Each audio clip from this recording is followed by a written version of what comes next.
এই পর্যায়ে আমাদের সামনে গুরুত্বপূর্ণ আলোচনা পেশ করছেন বিশিষ্ট আলেম দ্বীন, রাবেতাতুল ওয়াইজিন বাংলাদেশের সম্মানিত মহাসচিব মাওলানা হাসান জামিল হাফিজাহুল্লাহ। আলোচনা পেশ করছেন মাওলানা হাসান জামিল হাফিজাহুল্লাহ।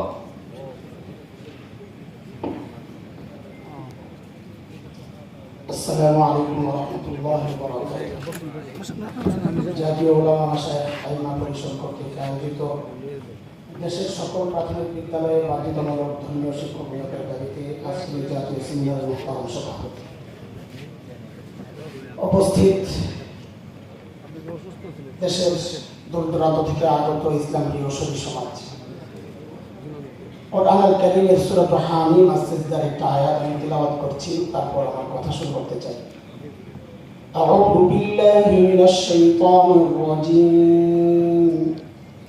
বিসমিল্লাহির রাহমানির রাহিম।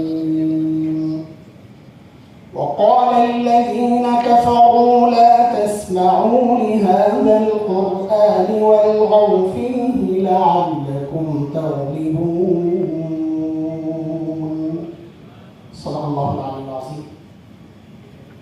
গাজী সালাহুদ্দিন আইয়ুবী রাহিমাহুল্লাহ ওনার একটা বক্তব্য সামনে এনে আমি আমার কথা একটু আগাতে চাই, সংক্ষেপই করবো ইনশাআল্লাহ।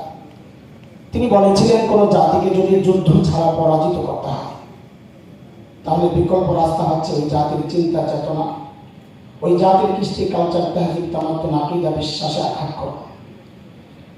নৈতিকভাবে যদি কোনো জাতি পরাজিত হয়ে যায় তাকে পরাজিত করার জন্য আর যুদ্ধের প্রয়োজন হবে না।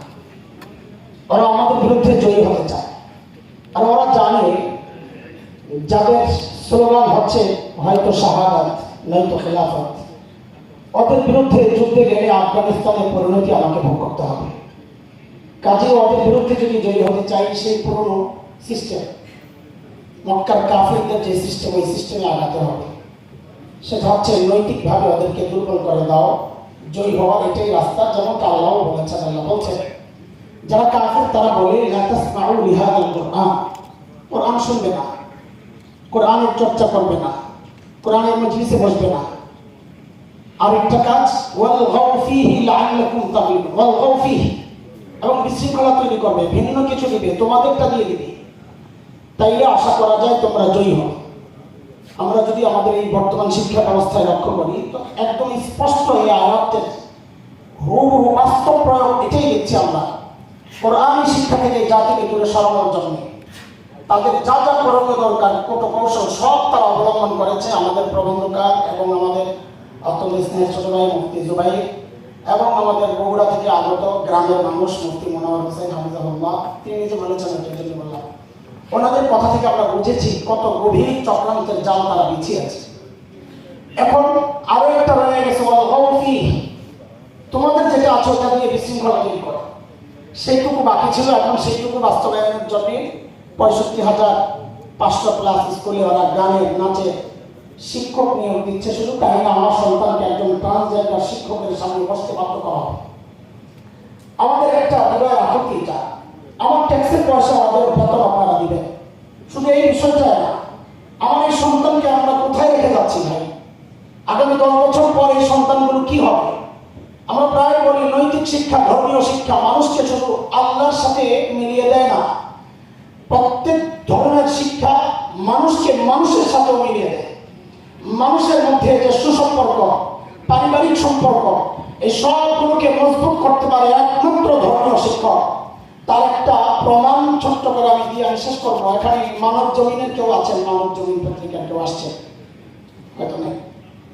কয়েক বছর আগে ওদের একটা রিপোর্ট আমি পড়েছি, গবেষণা, এখনো সার্চ দিলে হয়তো পাওয়া যাবে। উচ্চ শিক্ষার হার যত বাড়ছে, সন্তানের সাথে মা বাবার দূরত্বটাও তত বাড়ছে। এই কথাকে অস্বীকারের সুযোগ নাই। এই জন্য কয়েকদিন আগে আমরা একজন মেয়েকে দেখেছি তার বাবা মাকে আদালতে ওঠাতে। কয়েকদিন আগে দেখেছি এক সমকামী মেয়ে তার পার্টনারকে নিয়ে তার ঘরে থাকতে চাইতে দিলে তার বাবার কর্তৃক বাধাগ্রস্ত হয়ে বাবাকে হত্যা করেছে। এগুলো সব কিছুর পেছনে মূল হচ্ছে ধর্মীয় শিক্ষা না থাকা। নৈতিক শিক্ষা শুধু মানুষকে আল্লাহর সাথে মিলিয়ে দেয়, শুধু তাই না, এই সুন্দর সমাজ যদি আমরা রাখতে চাই, আমাদের নৈতিকতা যদি এই সমাজে রাখতে চাই, সন্তানগুলোকে যদি সুন্দরভাবে আমরা করতে চাই, ধর্মীয় শিক্ষার কোনো বিকল্প নাই। এটা আর ওয়াজ নসিহতের বিষয় না, এটা চরম বাস্তবতার বিষয়। আপনারা এই সমাজের মানুষের কাছে এই কথাগুলো ছড়িয়ে দেন। এটা শুধু ধর্মীয় দিক থেকে নয়, যদি সুন্দর সমাজ চান, সুন্দর পারিবারিক জীবন চান, তাইলে এর কোনো বিকল্প নাই। সাথে আমি শেষ করবো, যেহেতু অনেক আলোচনা হয়েছে, আমাদের জাতীয় নেতৃবৃন্দ এখানে আছে। আমি আমার মসজিদে, আমি ছোট মানুষ, আমার জায়গা থেকে আমি যতটুকু পেরেছি, গত জুমায় আমাদের মুসল্লিদেরকে নিয়ে আমি রাস্তায় নেমেছিলাম।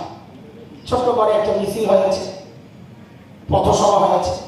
সেই মিছিলের একটা স্লোগান ছিল, লেগেছে রে লেগেছে, রক্তে আগুন লেগেছে। আমরা আপনাদেরকে শোনাতে চাই, আমাদের রক্তে আগুন লেগেছে। আমরা যখন দেখি আমাদের দেশকে শেষ করার চক্রান্ত হচ্ছে, এই দেশের স্বাধীনতা সার্বভৌমত্বকে ধ্বংস করার চক্রান্ত হচ্ছে, এদেশের মানচিত্র টুকরা টুকরা করার চক্রান্ত হচ্ছে, জিহাদের চেতনা ধ্বংসের জন্য যা যা করা দরকার সব করা হচ্ছে, তখন আমাদের রক্তে তো আগুন লাগারই কথা। আপনাদের কাছে অনুরোধ, আল্লাহ রাস্তে অতীতে আমরা দেখেছি নানা নিঃস্ব আসছে, আন্দোলন হয়েছে, আবার কোন কারণে জানি না আমরা, কোন অশুভ শক্তির ইঙ্গিতে সেই আন্দোলনগুলো আবার মাটি চাপা পড়েছে, আওয়াজ নাই। আমরা এই ইস্যুতে, এটা আমাদের অস্তিত্বের বিষয়, এটা আমার জাতিসত্তা বাঁচানোর ব্যাপার। এই জায়গায় আপনাদেরকে আমরা পিছনে দেখতে চাই না। আপনারা আমাদের মনোহর ভাই বলেছেন, আমাদেরকে কাজ দেন, আমাদের থেকে আপনারা যা নিতে চাবেন আমরা তাই নিতে প্রস্তুত। যদি বলেন তোমাদের রক্ত দরকার, জীবন দরকার, তাও আমার দেশকে রক্ষা করার জন্য আমরা সব কিছু দিতে প্রস্তুত।